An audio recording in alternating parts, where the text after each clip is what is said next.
Welcome back to the award-winning starting lineup. The Birmingham Racecourse Casino does it every single week. He's Kip Keefer, the legend. I am Tony Kurre. We got a monster show to get into, a little over 100 days away from college football. Don't forget. 112. Huh? 112? I thought it was 112 last week. No. We were 119 last week. I've got it at 112. Okay, so we're 112 again. So we've it might be. Because it was 112 right. last week. It's 105. It's 105. Okay. I've been absent all week. Something over 100. Something over 100. I said a little over 100, so we were close. Too long. Anyway, we're going to be having, of course, our show right before that ABC and SEC game network. It's going to be unbelievable. I think we had Georgia, Clemson kick off the season last year. We had Alabama, Tennessee, some monster games, 11 o'clock. And, of course, we'll be on right before from 10:30, 11 o'clock right here on ABC 3340. What we got in Kipperspective today here in the starting lineup? Kipperspective is going to be an all-time showstopper. Got some major announcements. Going to set the stage for a fantastic year in what year is 16? Oh, no, 2026. I know what year it is. We're going to set the stage for everything coming up. So it is a can't-miss TV coming up on Kipperspective. Legend, let's go to the cave. What you got? Well, Tony, a life-changing event happened to me about a week ago. My aunt called me a negative Nancy. Yep. And she challenged me to talk good about Alabama for a week. And I am in day 5. I've said nothing bad about Greg Byrne or Kalen DeBoer for 5 days. And on the 5th day, I'm going to continue it in the Legend Cave. I'm going to tell you what's good about Alabama. You heard me talk about what's bad about Alabama. Today, for a change, get everybody around the TV. You will hear Legend talk good about Alabama. Legend continued to say last week, Tony, on Game Time, I love Kalen DeBoer and Greg Byrne. Love DeBoer. Get a fathead of Greg Byrne said to me this week, Consider you called him Kevin the first year he was there. I think Kevin, that probably that's right. You know, the thing about it is, though, the way I look at it is you're getting all the negative out now. So you only have positive things to say about the Alabama Crimson Tide because there will be nothing negative about the Crimson Tide once the season starts. Speaking of college football, there is something called youth sports. It's not something I was involved in. It's not something my kids are involved in, but I know a lot of parents out there who specialize in their children. Youth sports is a $40 billion industry, and now sports equity firms are getting involved, and we got this thing called vulture practices. You know what vulture practices are? If you do, you know what I'm going to be talking about. If you don't, I'm going to tell you about it coming up here in just a few minutes because it is killing youth sports.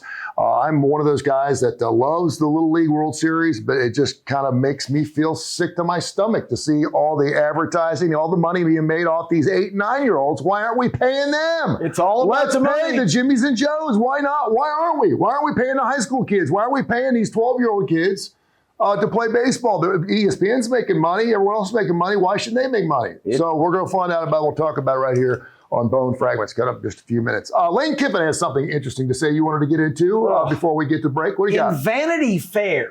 Okay, first of all, he's interviewed in Vanity Fair, which is a left-wing rag to start with, but we won't get into political talk. But it's also a she fashion and trends and all that kind of stuff magazine. He's interviewed in Vanity Fair saying that it was difficult at Ole Miss because the whole Mississippi specter of racism, it was hard to convince parents and grandparents that their children, their recruits would be safe in the state of Mississippi. It was just a shot at Ole Miss that was completely unnecessary. Clearly, Legend, in my mind, he's just psychologically trying to justify how he just, them over. Well, I'd just like to say Lane Kiffin had a birthday last week, and I would like to be the first to say here on national TV, happy 13th birthday, Lane. The positive Legend. Happy 13th birthday. You are one 13. Adolescent delinquent, if I ever seen one. You know, when he was the offensive coordinator at Alabama, he was kind of badass. He was kind of cool. I mean, he had to Saban slap his ass. He had the hot wife. He was the California thing. Well, he dunked the hot wife. He created a dating app character named Joey Freshwater when he got to Alabama. Well, and that was my dating. And he probably got tired of Bruce Pearl hitting on his ex too. Now that, of course, he's left the West Coast and come, you know what I'm talking about. Left the West Coast and stuff. All of a sudden, he's got real soft. I don't know. I don't want my coach in Vanity Fair.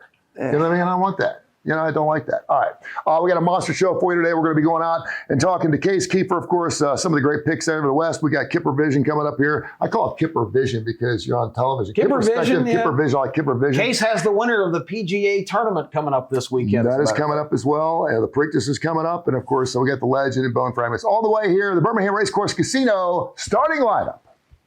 Hey, it's Kip Keefer back again for another edition of the Vegas Heaters as part of the starting lineup. I'm a longtime sports bettor, sports betting writer, and sports editor for Greenspun Media Group, which includes Las Vegas Sun and Las Vegas Weekly here in Las Vegas. And it's been a good week, at least for our futures positions since the last time we spoke in the segment. Our Oklahoma City Thunder, who I know was kind of chalky, but we got a really good price at the beginning of the year, doubled down going into the playoffs with Shai Gilgeous-Alexander to win the NBA Finals MVP. This week, I thought we needed to focus on one sport. And yes, if you've ever watched the segment before, you know what it is. My bread and butter as far as betting goes. It is another major week. It is PGA Championship week on the golf circuit, and really looking forward to getting out at the PGA and seeing who comes through for us. We've been building a portfolio all year round. To recap, hopefully you bet some of these, but the 5 guys we already bet, starting at the lowest odds, I think we got Xander Schauffele at around 18 or 20 to 1. Don't remember the exact price to give out. The 2 hottest guys on tour, Cameron Young and Matt Fitzpatrick, we both bet 25 to 1 and 30 to 1, respectively. A little longer shots. Went with Russell Henley, I believe it's 65 to 1 when we bet him, and Ludwig Abear, who I think also was there about the 28 to 1 range. Some of those have aged better than others. I got to think with now how I'm seeing the tournament, I don't necessarily love Fitz anymore. I think Cameron Young sets up great here. However, I'm a little bit worried. Just everyone seems on him, but this could be one he comes through. If not, I'd be looking for him at the U.S. Open here next month, closer to his home in New York. I think he could be good there, but I did add 2 more guys, one super long shot, one of the lower guys. So you're thinking lower guys, you're thinking you jumped on the Scotty Scheffler bandwagon. Every time we talk about the PGA Championship on the show, you even said we got to try to beat Scheffler. I'm definitely always worried to go against Scheffler. He was almost as high as 6 to 1 this week. I think that is so close to where you could take a nibble, but I did not go with him. I did not go with Rory McIlroy, who I'm just having a tough time getting out of my head. How much he kind of struggled last year after winning the Masters. I know he looked good last week in his first start since, but he also got a blister that supposedly was giving him trouble on his last practice day. So I'm trying to beat Rory as well. That brings us to who I think is probably the 3rd best player in the world right now. I know people don't want to hear it because he's been out there on LIV, but Jon Rahm, who I ended up on at the Masters. He really disappointed at the Masters, had a terrible first round. However, he did bounce back after that, made the cut on day 2. I think had a really strong day 3. Wasn't great on day 4, but you just look at the data, and this guy is still playing at such an exceptionally high level. I think it's kind of clouded, as I believe he's only won twice on LIV, although he's probably deserves at least 2 more wins there. I think the way I just described how I see the course playing, I think is really going to fit him. I bet him at 16 to 1. He also has a big wave advantage, which means nothing now by the time you're watching it. But I really was going for the AM PM guys. I think with some of the wind picking up on Friday, I think that was the way I was going for. Both Scheffler and Rory later in the day. I liked Rahm earlier in the day. I'm all over Rahm. I like him in matchups. I like him top LIV player. I like him to win the tournament. So he's in contention by the time you're watching this. I know we're now 2 rounds in. I'm all in on Jon Rahm. The other guy I added a long shot, Christopher Reitan, who won his first PGA Tour event last year. I bet him at 100 to 1 this week. Just a great player from the DP World Tour. Hits it really, really far, which again, I think is going to be valuable. He has that right wave split, so he's another guy I'm looking for. Those are the 7 guys on our PGA Championship card. I know it's kind of weird when the tournament's already started, but there's so many live wagering options. I love betting golf. Hope you do too. Those are some guys to look at. Maybe you can get in on the action here on the weekend. Thanks for checking out another edition of the Vegas Heaters. Let's see what the rest of the starting lineup has to say to finish off the show. I want to thank the Woodhouse Day Spa, birmingham.woodhousespas.com. Stuart Rowan, fantastic guy, very good friend of mine. We just had Mother's Day. Now, mamas, it's time to take care of your daddies. Father's Day is coming up in June. Don't think for a minute daddies don't like to get a good old rub down, a facial, maybe a pedicure, a baddie. You can get it done there at the Woodhouse Day Spa. They're fantastic. It is high-class stuff right there next to Saxon Summit. It is the Woodhouse Day Spa, birmingham.woodhousespas.com, birmingham.woodhousespas.com. Next week, we're talking some toys here, my friend, from Sasquatch Toys and Comics. Seth Cosby will be right here in the studio. We've got a great little story that has to do with sports and toys. So we're going to put it together. We'll have it for you right here on Bone Fragments. Listen, I was 6'3" in high school. I couldn't dunk a basketball. I was a little uncoordinated. So I got into radio instead. I was asked to play college or high school football as a tight end. And then this guy named Dean Lape, who was the tight end for the Lakota Thunderbirds, came to me one night after school and said, if you try out for the football team, I'm going to beat your ass. And I said, I'm good. I'll just go do radio. I'm good because I want to mess with the football team, but they asked me to play football just because of my size. I never really played a lot of organized sports. We did have the Dairy Queen Dixieland series, which was down the street in Butler, Ohio. But for the most part now, we're finding out we have a $40 billion industry in youth sports. And now that private equity firms are getting involved, believe it or not only does it cost $3,000 for my daughter to take choir practice next year. She didn't make the team, and I hate it for her. It broke my heart. But, you know, part of me was like, whew, wow. I mean, for parents who've got to go out and get 3 or 4 different jobs just so their kids can play travel ball, that's ridiculous. What are we doing? I mean, it's not about what's best for the kid or what's best for the family. It's how much money we can make for these teams. Now you got some private equity firms that are actually getting part of these travel teams, and they're telling them what hotels they have to stay in, what clothes they're allowed to wear, what time they need to be at the ballpark, and how long they got to stay afterwards. What are we doing? These are 12 or 13-year-old kids. I was mentioning earlier, man, I watched the Little League World Series, and it used to be great when it wasn't on television. The first time I saw a high school football score on ESPN Swimline at the bottom line, here we go. And that was like 17 years ago. I'm going to be doing a show on the opening drive about it, thinking, what are we doing? We're playing high school scores on ESPN. Listen, if you can make it on television and you can encapsulate it and make it rating-wise, then you're going to have something really, really special. They've been trying to do it with women's sports last 3 or 4 years. It ain't working yet. I'm still not watching women's basketball. Sorry, Caitlin. I don't care. I'm not watching the WNBA. I don't care. You won 19-12 last night. I'm not watching it. You have a little work to do there. But I do love kids and sports. And I have 3 children. My one kid's got a black belt in Taekwondo. My other 2 don't necessarily want to play in organized sports. And I'm fine with that because I'm not a rich dad. I don't have $13,000, $14,000 a year. And God forbid your kid is actually good in the sport he's in, because if he's good in the sport, guess what? You're a travel daddy. You're buying yourself a new trailer, and you take a mom around, you're going to Orlando, you're going to Knoxville, you're going to Nashville, and they're 9 years old. What are we doing? How about the days where kids had absolutely nothing to do? We didn't give them anything to do. Summer vacation is here. Do me a favor. This summer, don't put your kids in camp. Don't go to VBS. Sorry, churches. Don't do something for your kid every single week. Well, we got this weekend. We got this weekend. How about giving it the whole summer, the whole 2.5 months, and say, go find something to do, because boring is good for kids. It makes them go out and find stuff to do. That's how we came up with dodgeball and kickball and homemade handball. We did this game called pickle, where we throw a ball back and forth. We were pickle before pickle was. We made up all these games. You know what? We played from 8 o'clock in the morning till 8 o'clock at night, never got tired. We always have found things to do during the summertime. So this summertime, give your kids a little bit of a break. There's a reason why our scores are coming down. It's because kids are given too much crap to do, and now we have to pay for them to do the crap. Don't do it. $40 billion industry, it's enough. And if you're going to do it, start paying the Little League kids. Get it done. That's Bone Fragment. Hey, welcome to the Legend Cave, where few great men have ever been allowed. I'm talking Monty Bauer, Kip Keefer. I'm talking David Sears, Paul Feinbaum, Taylor Hicks. Hey, Ronnie Van Zant. Hey, Bear Bryant's back there behind me. And my aunt is a huge fan of Bear Bryant. She knows Bear everything you want to know about Bear Bryant. And I listen to my aunt. My Aunt Mary is one of the few people who can speak into my life and let you listen. I just don't listen to everybody. I'm sorry. I only listen to Game Time, Kip Keefer, and Paul Feinbaum on the radio. I don't listen to all them other folks. I listen to just a few people. And this past week, my aunt said, Legend, you are a negative Nancy. A negative Nancy. All you do is talk bad about your team. I haven't heard you say one good thing about your team in a year. And I'm ashamed of you. And I got to thinking, my Aunt Mary is absolutely right. We live in a country where everything is negative. All you hear about is the bad. On the news, dirty laundry, baby, like old Glenn Fry. We love dirty laundry. But I want to tell you something might shock you. Most people in America are good people. Most people in America ain't out to do bad. Most people in America ain't evil. There's good people in America. Most people in America are good and want to do good things. but we live in such a negative culture. But this past week when my Aunt Mary challenged me, a revolution happened in Legend's heart. It was like that show, The Scrooge that stole Christmas.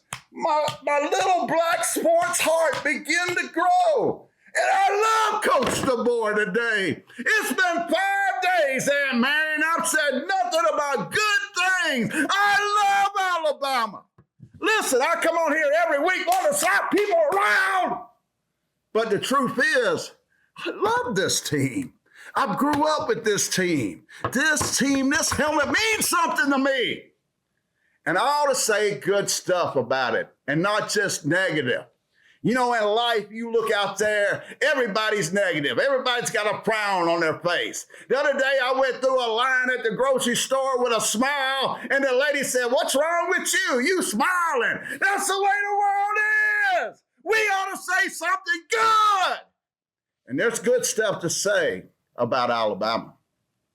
Right now, Coach DeBoer is recruiting on a Nick Saban level.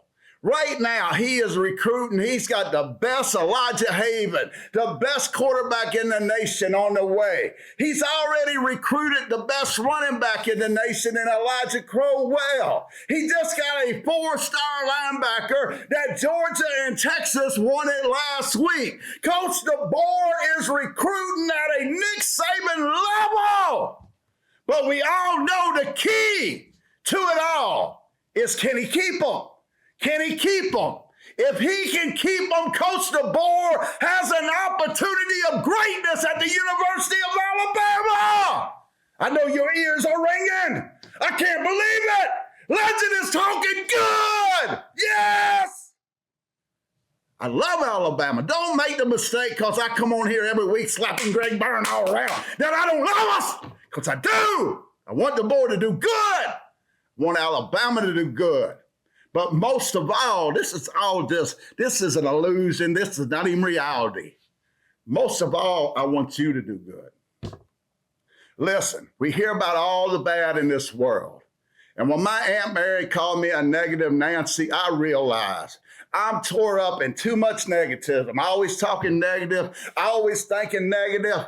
It's time to think positive. Them good people out there, do good. Spit the devil in the eye. If you're good, be good.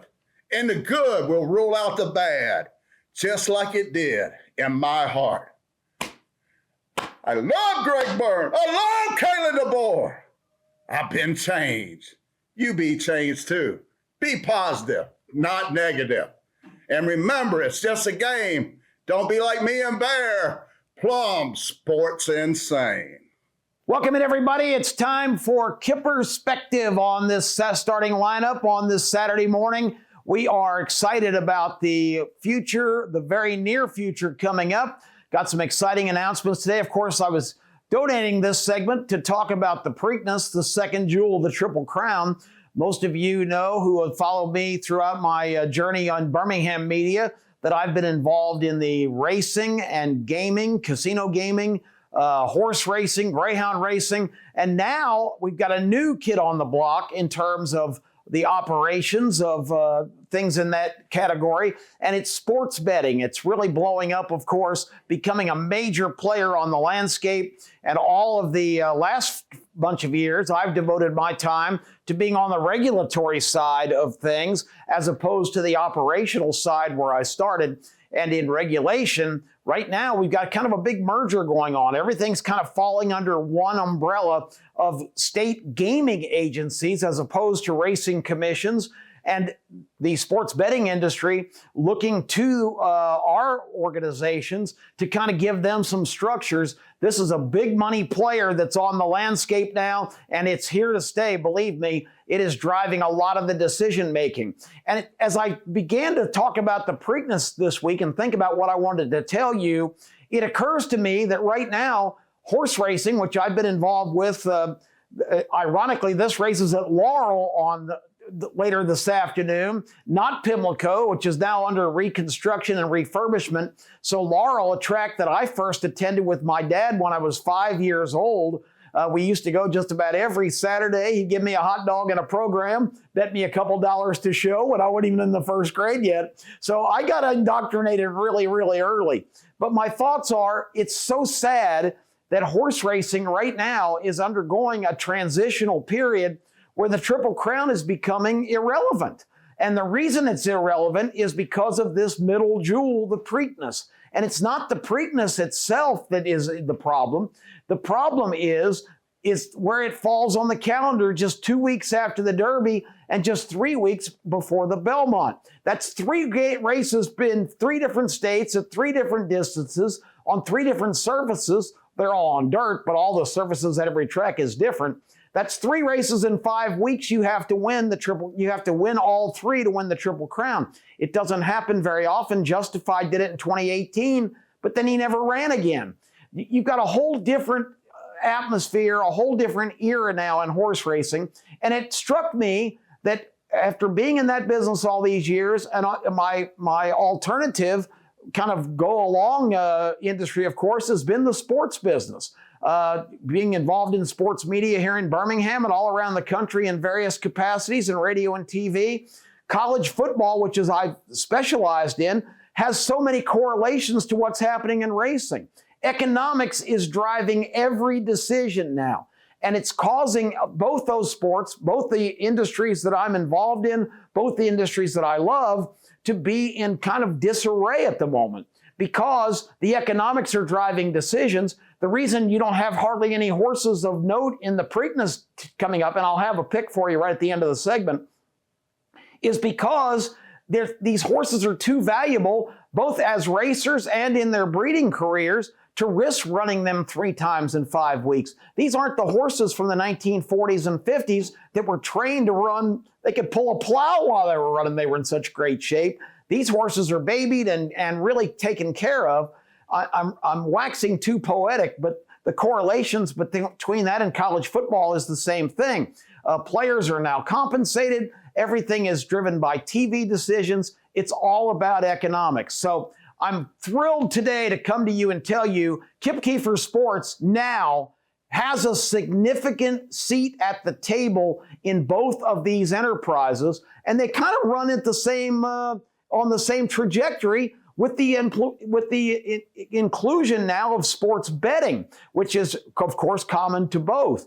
I have been recently named to the board of directors of the Association of Racing Commissioners International that's going to be making a lot of the decisions about racing moving forward. And things like this Triple Crown situation, people say, I want it to go back to like it was when all the horses ran in all 3 races. Folks, it's not going back. Economics won't allow that. It's a new landscape. We got to craft new directions. Same thing for college football. We're not going back. And in college football, I've also got a seat at the table now because Kip Keefer Sports will be a participant, an active participant this year at SEC Media Days in Tampa. We are becoming involved in all aspects, and I'm thrilled to tell you that we are going to be in all of these things the voice of the fans. And you are going to be with us every step of the way. We've got major events in Atlanta, later on in Tampa, both in July. We're going to be in Las Vegas for a huge sports betting convention. We're going to be going to Saratoga for the racing commissioners meetings to talk about the future of horse racing. And you are going to be there every step of the way because everything we do is going to be chronicled and shown right here on the starting lineup and on all of our social media platforms. It's going to be your entry to being behind the scenes and looking at the real decision makers in these big time sports and activities that we all love. And I'm excited to tell you that you are in the starting lineup officially on board for all of those journeys that we're going to have coming up. And then when football season starts, we're going to be out with you at events. We're going to be having events every week. We're going to be at tailgates. We're going to be at big games in town, in Tuscaloosa, at Auburn, all through the Southeast. It's going to be great. Real quick in the Preakness today, number 5, Talkin', ridden by Irad Ortiz Jr., the best jockey in the world. He ran second to his brother in the Kentucky Derby, Jose Ortiz. The Ortiz brothers own the world. We just live in it. But I think Irad turns the tables today. Danny Gargan, a great trainer who's already won a Triple Crown race with Dornick at the Belmont a couple of years ago, number 5. And you got to give Jose, who's red hot, on number 6, Chip Honcho, a horse that I threw out before the Derby as a possible sleeper. He was scratched from that race. 5 and 6 are my picks, and I like the 1 and the 2, the 10 and the 11. So play exactas, $5, 5, 6 with 1, 2, 10, 11, and you'll be in the smiling line cashing. That's Kipperspective. You're in the starting lineup for the whole journey. We can't wait for an outstanding 2026. Birmingham Racecourse Casino starting lineup. What y'all will watch this weekend? We got a lot of great sports on, including a little horse race going on, huh? The Preakness, I'm going to have a lot of thoughts, on that. Watching it, you just watched Kipperspective, found out my picks, so I'm really in the column of number 5. Talkin' is my top pick in the Preakness. We'll see how he does today. That'd be another good horse that I could pick just because that's what I do for a living. Right? There you go. I went with Golden Tempo because I was a rock and roll kind of guy, and talking may be something good for a sports talk guy. A guy's been talking out as you know what for 40-something 5 years. What are you going to be doing this weekend, Legend? Well, we had game time this morning from 8 to 10 on Jocks. Had another great show. Many fine bomb callers and many of the great callers around the city of Birmingham who are now participating in the most craziest, informative Kip and the Legend show in America. They call us the Mike and the Mad Dog of the South. Me and Kip on Saturday mornings. Tune in every Saturday morning from 8 to 10. This weekend, I will also be going to my gym for the first time. I got a gym membership. I got a trainer. And by football season, I'm going to be looking good, baby. Hey, we got to give a shout out to David Sears, who's with us today, one of our producers from Game Time. Does a fantastic job. He's in the studio with us today on the starting lineup. He's been working with me for about 2-3 years, and you got yourself a good one right there. He's one of the best, man. He's always thinking of some great ideas. He's going to be just a welcome addition to the Kip Keefer legacy, if you will, to everything you're trying to charge over there. I'm going to get ready for the SEC baseball tournament. Oh, man, I can't wait. I can't wait for that to go on next week, something me and my boy always like to do. We got the PGA tournament going on. We got the horse racing going on. Unfortunately, my horse will not be racing, but I'll be going with talking. But this time of the year, again, a little over 100 days, feels like 100 years till college football. And so now's the time to kind of like expand ourselves a little, because once college football does get here, man, it's nothing but college football. Period. Done until basketball starts. And so in the meantime, we can go and watch some horse racing, watch some bowling tournaments. Maybe I'll watch me a little pickleball. Maybe I'll go watch you work out at the gym. Yeah, Hey, we're going to get some footage on that. I'm doing an Olympic run for the Legend. So we have to see how many. You see, I'm in the spirit. I'm in the. You know what we got to do before we start? Seriously, we got to start this. If we got a couple minutes right now, we got to see how many burpees you can do right now until you puke, and then see how many you can do at the end of football season and see how far you've come. What the hell is a burpee? You know the burpees when you go down on the ground, you kick your legs out, you go back out. I'll tell you, won't you show us first, and then I'll. Next week on the starting lineup. See how many Tony Kurre can do. Kip, Tony, and the Legend doing Berkeys next week right here on the starting I'm good lineup. at farties, but not burpees. So I can do some of I that. don't know. You don't have to convince me. I sit next to you every week. Pull my finger. We'll be back next week right here in the Birmingham Racecourse and Casino starting lineup.